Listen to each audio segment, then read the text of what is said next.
더 이상 필요가 없고 잠깐만 말씀드리고 POD로 문제가 구체적으로는 어떻게 개발되고 있는지 저희 시험자 진행자 여러분 주셨습니다. 먼저 박대기 교수님께서 폴리머 엘렉트로라이트에 대해서 많이 말씀해 주셨기 때문에 간단하게만 말씀을 드리면 특히 리튬이온 컨덕팅 폴리머는 특히 겔 타입 또는 하이브리드 타입이라고 불리는 소위 말해서 그 폴리머 내에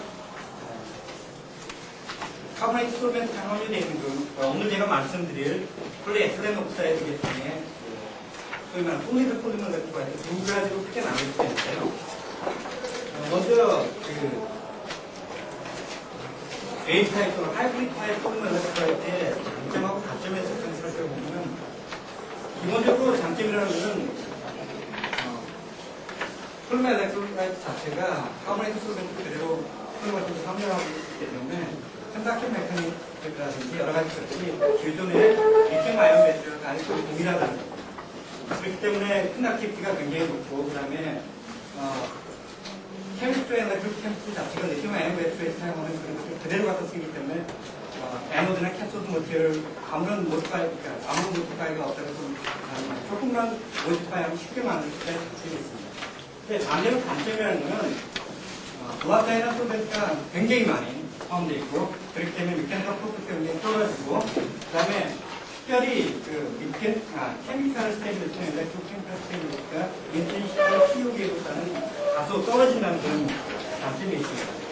그럼에도 불구하고 리튬 아이온 배터리와 거의 동일하기 때문에 많은 회사들에서 지금 이미 신제품을 내놓고 있고, 실제로 삼성 SDI나 LG화학에서 이런 J 타입 또는 하이브리드 타입의 리튬 폴리머 배터리를 이미 시판하고 있고 이미 시제품을 내놓고 있는 그런 상태입니다.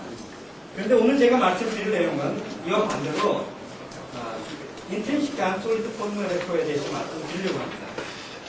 인트린식한 솔리드 폴리머 엘렉트로에 간단히 얘기를 해보면 보통 폴리에틸렌 옥사이드 폴리머 엘렉트로에서 가장 많이 알려져 있는데 기본적으로 리튬 도네이팅 그룹들이 있어가지고 이거는 폴리머 자체가 리튬 소스들을 솔베이션하고 해리를 하고 그래서 리튬 이온을 움직이는 다른 솔벤트, 카보나이트 솔벤트 같은 것들이 전혀 포함되지 않다는 겁니다. 그런 면에서 장점이라고 그러면 역시 솔벤트가 전혀 포함되지 않고 그렇기 때문에 케미컬 스테빌리티는 일렉트로 케미컬 스테빌리티가 겔이나 하이브리드 타입보다 훨씬 좋다는 장점이고요. 또 다른 큰 장점은 아까 리튬 메탈을 앞으로 이제 사용하려고 고용량 배터리를 사용하려면 겔 타입이나 하이브리드 타입이 가장 문제가 되는 것들이 박정희 교수님께서 언급하셨지만 덴드라이트로부터 해가지고 스테빌리티가 리튬 메탈의 스테빌리티가 떨어진다는 겁니다. 예, 이런 인트린식한 PO 계통을 쓰면 이런 리튬 덴드라이트 로스가 굉장히 줄여들 수 있기 때문에 실은 리튬 메탈을 사용하는 게 가장 유망한 엘렉트로라이트 중에 하나라고 볼 수 있습니다. 그런데 문제는 컨덕티비티가 굉장히 낮다는 겁니다. 그러니까 폴리에틸렌 옥사이드만 사용하는 것들을 보면 실험하는 8등 지명 프로세스입니다.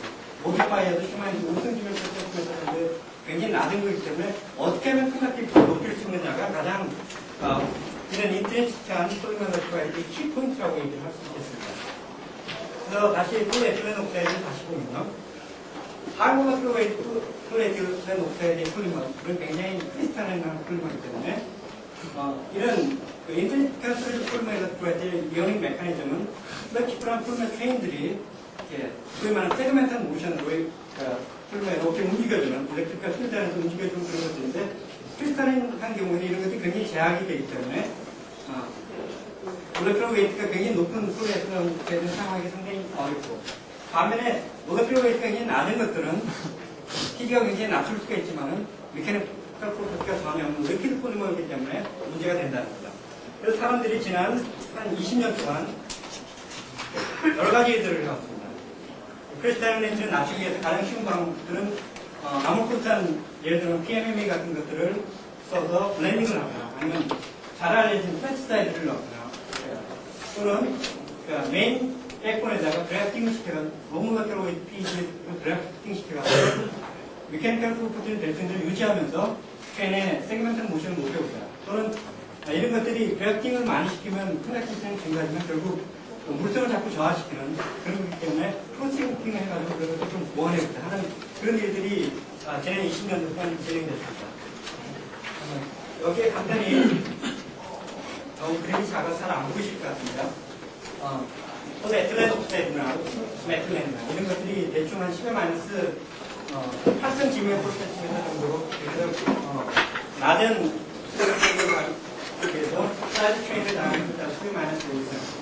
그 다음에 가장 전도도가 높은 걸로 알려진 미 같은 경우가 10의 마이너스 4성 지면 정도 되기 때문에 되지 때문에 현재 리튬 전지에 들고 하는 10의 마이너스 3성 지면 퍼센티미터 상황을 보고요. 그런 전지를 만들기는 상당히 아직 많이 떨어지는 그런 상태에 있습니다. 그래서 이런 것들을 좀 더 보완하기 위해서 애나이온 리셋이나 테나이온 리셋을 가져가지고 보통 이 폴리에틸렌 옥사이드가 전도가 낮은 이유 중에 하나가 나레트릭한 상태가 나기 때문에 잘 해리를 리튬 소스를 잘 해리하지 못하는 것들인데 이런 애나이온 리셋이나 테나이온 리셋을 갈아가지고 조금 더 해리를 잘하게 해보자. 또는 이런 하이 다이렉트릭한 물질들을 가지고 좀 높여보자는 일들이 진행되었지만 아직까지도 충분하지 못한 그런 상태에 있습니다. 그래서 저희 연구실에서 하고 있는 일들은 이것들을 조금 더 모이파이하는 일들을 했습니다. 기본적으로는 저희들이 하는 것들은 크로스링킹 시스템들을 하는 것입니다. 저희들이 아주 스테이블한 크로스링킹 백본을 가지고 거기다 사이드 스캔을 달고 저희들이 가장 관심 있게 가진 것들은 로모노크와 폴리에틸렌 옥사이드를 첨가하는 것입니다. 이렇게 로모노크와 폴리에틸렌 옥사이드는 자체가 플랫 스타일 역할을 할 뿐만 아니라 자체가 폴리에틸렌 옥사이드와 동일한 구조를 갖고 있기 때문에 이온 컨택팅 쿠션을 할 수 있고 스트럭처 자체는 전혀 바뀌지 않고 플랫 스타일링 역할과 이온 컨택팅을 높여줄 수 있는 그런 역할을 할 수 있지 않을까 해서 이들을 시작하게 됐습니다. 이들은 저희 독단적인 아이디어는 아니고 1997년에 아브라함 등이 잘 알려진 TVDF HSP 코폴리머에 대해서 이미 사용했는데 그 사람들이 사용했을 때는 이 폴리머 자체가 폴리에틸렌 옥사이드하고 상당히 다른 폴리머이기 때문에 그 로모테라피지를 섞는 데 약간의 문제가 있었어요. 그래서 한 65% 맥시멈 그 정도밖에 첨가하지 못했고 최고 컨덕티비티가 상온에서 한 2 곱하기 10만 4승치면 퍼센티미터 정도였습니다. 그래서 지난 3-4년 동안 저희 연구실에서는 다양한 종류의 폴리머 백본들을 가지고 일을 시작했습니다. 예를 들면 물기가 낮은 걸로 알려진 폴리실록센들을 폴리싱치는 그런 일들을 했고 아클레이트 폴리머를 가지고 일들을 조금 많이 했습니다. 오늘 제가 말씀드리는 것은 아클레이트 폴리머에 대해서 말씀을 드리려고 했습니다. 기본적으로 저희들이 하고 있는 것들은 사이드체인을 달기 위해서 PEC 모노아클레이트와 그 다음에 크로스링크로 다이아클레이트, 트라이아클레이트 가진 크로스링크를 만들고 거기다가 물론 오븐 모노클로빅 피오를 첨가하는 그런 일입니다. 그래서 이런 것들이 열적구나 또는 UV 라디에이션에서 쉽게 크로스링킹 가능하기 때문에 여러 가지 장점들이 있어서 이런 일을 시작했습니다.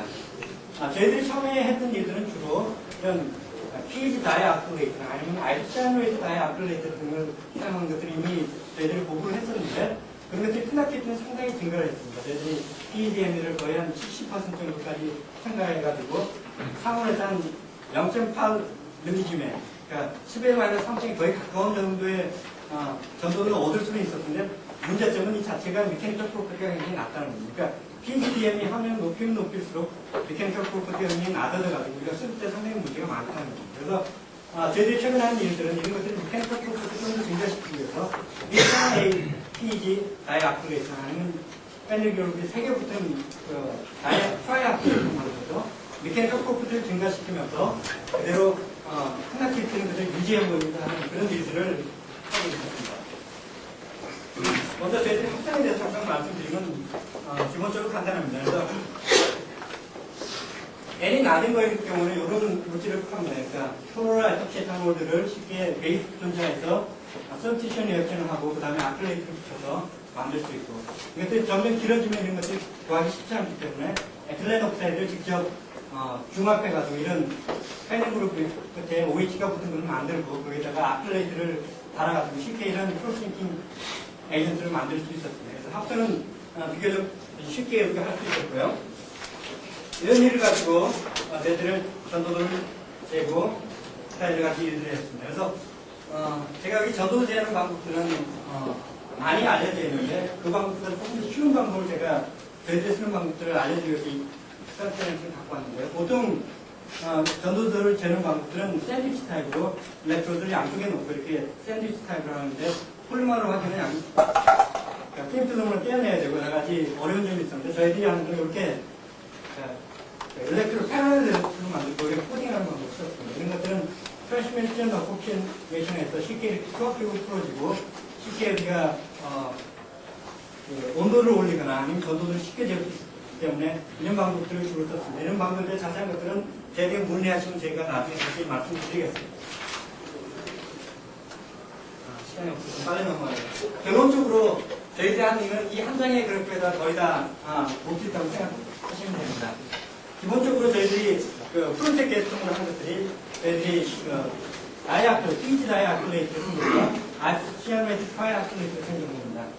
PG 다이아클레이트를 쓴 것보다 아시아노메틱을 썼을 경우에 PGDM의 콘텐츠가 높아지에 따라서 한 70% 정도까지 우리가 PGDM을 첨가할 수 있었고 전도도가 한 0.8mg 정도 있을 때 상당히 높은 전도도를 얻었습니다. 그런데 문제가 되는 것은 이런 것들이 필름으로 얻어졌지만 메카니컬 프로퍼티가 그렇게 좋지 않았었습니다. 그런데 제대로서는 이런 비스페놀 다이아클레이트나 트라이아클레이트를 사용했을 경우에는 그러니까 거의 80% 정도까지 넣어도 상당히 메카니컬 프로퍼티가 좋은 그런 필름들을 얻을 수가 있었고 전도도도 10여 만에 3승에 가까운 그런 전도도를 얻을 수가 있었습니다. 그건 물론 PGDM이가 많이 첨가되어 있기 때문에 이렇게 전도도가 높은 거라고 얘기를 할 수가 있고요.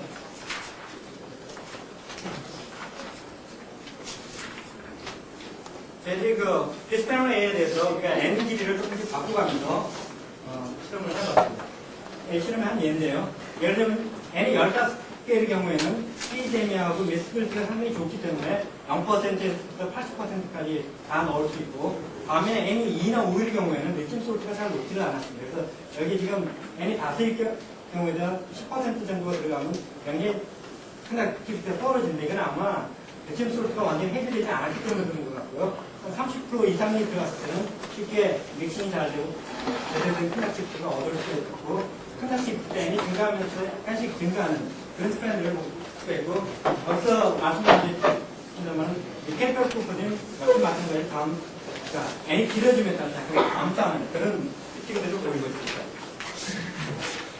저희들 온도에 따른 특성을 보면은 전형적인 VTF 특성들을 잘 갖고 있어가지고 이것들이 소위 말하는 세그멘트 모션에 의한 컨덕티비티 포션이라는 걸 잘 알 수가 있고요. 이거를 VTF 피팅을 해가지고 이 메커니즘을 좀 알아봤는데 여기 지금 이것 경우는 비슷한 A 다이아클레이트 같은 경우에 이게 N이 2, 5, 15개인 경우입니다. 그래서 보면은 이쪽에 있는 VTF 이퀘이션이 보통 이런 식으로 표현이 되는데 여기 있는 것들로 액티베이션, 슈드 액티베이션 에너지, 세그멘탈 모션에 의한 슈드 액티베이션 에너지를 우리가 쉽게 구할 수가 있는데 보면은 PGDM이가 증가하면 증가할수록 이게 슈드 액티베이션 에너지가 크게 떨어집니다. 예를 들어서 10에서 11중방에서 절반 정도 크게 떨어지는 것을 우리가 볼 수 있고요. 함량이 증가함에 따라서 계속 그까지 떨어지는 걸 볼 수 있습니다. 이 값은 P1의 PO가 9에서 13kJ/mol 정도 되는 것을 보게 때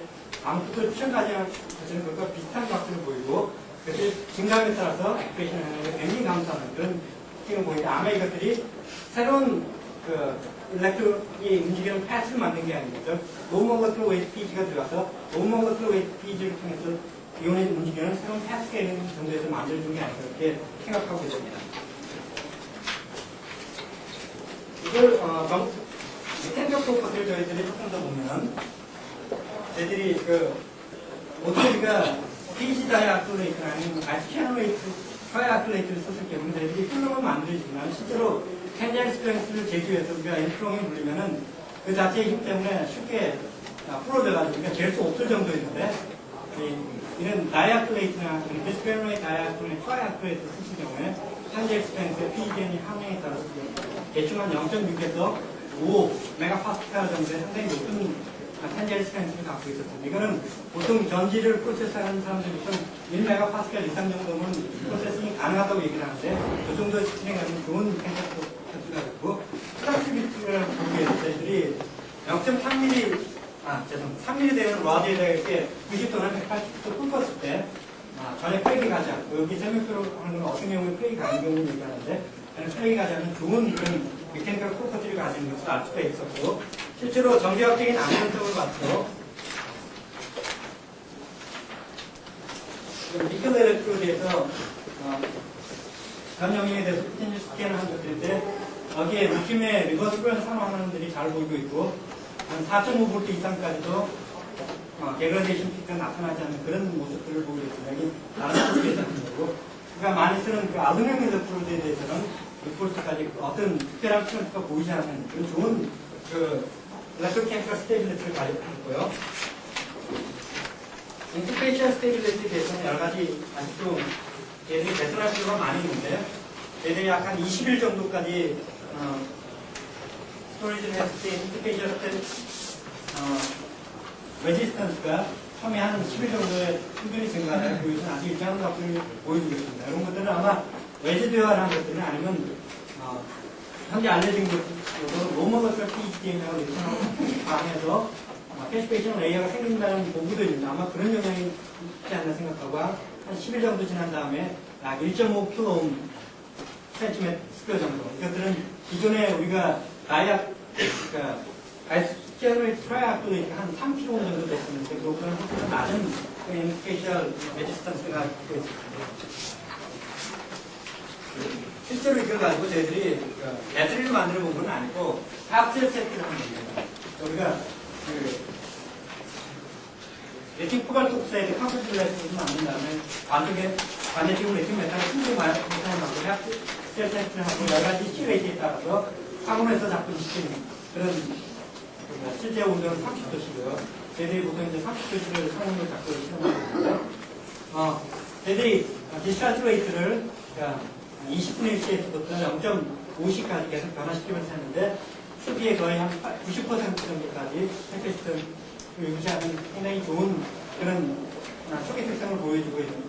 그런데 아직까지도 그 인터페이셜 스테이트가 겔 타입이나 그런 것들에 대해서는 조금 더 높기 때문에 이런 것들이 아야드럽이 상당히 많이 있는 그런 것들을 보여주고 있습니다. 그런 것들은 아직 그 캐소드가 완전히 옵티마이즈 되지 않았기 때문에 생각하고 이것들을 옵티마이즈하고 그런 일들을 계속 하고 있습니다.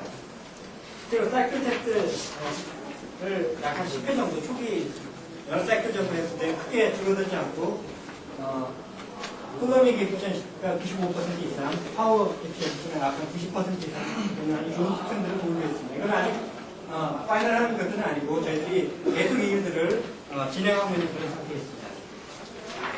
제가 한 말씀을 잠깐 결론을 지어서 말씀을 드리면 저희들이 한 것들이 PU기의 포리머 일렉트로라이트를 사용하더라도 전도도가 기존의 것에 비해서 한 거의 10배 정도 올라가 지금 한 3층 정도의 높은 플랫티를 가질 수 있었고 유캔터 프로도 상당히 증가되어서 실제로 배터리에 사용할 수 있을 정도까지 좋은 특징을 갖고 있다는 것들이 일렉트로케미컬 스테빌리티나 다른 특성들이 리튬 전지에 사용할 가능성이 상당히 높다는 것을 말씀드리고 있습니다. 실제로 인트리식한 포르마 일렉트로라이트가 리튬 메탈을 사용하는 경우는 상당히 좋은 캔디데이트인데 아직까지도 그거를 상온 작동까지 내리지 못한 것들은 전도도나 여러 가지 문제점에 비해서 저희들이 최소한 전도도의 문제에 있어서 상당히 많이 증가시켰고 메케니컬 포크도 상당히 좋은 그런 결과들을 얻었다는 것을 제가 말씀을 드립니다. 그럼 마지막으로 제가 저희 같은 일하는 사람들을 잠깐 언급을 하고요. 김석구와 이상현 학생과 같이 이 일들은 과기부의 선도기술개발사업을 일을 그 일부의 도움이 삼성 SK에서 왔다는 것을 말씀드립니다. 감사합니다.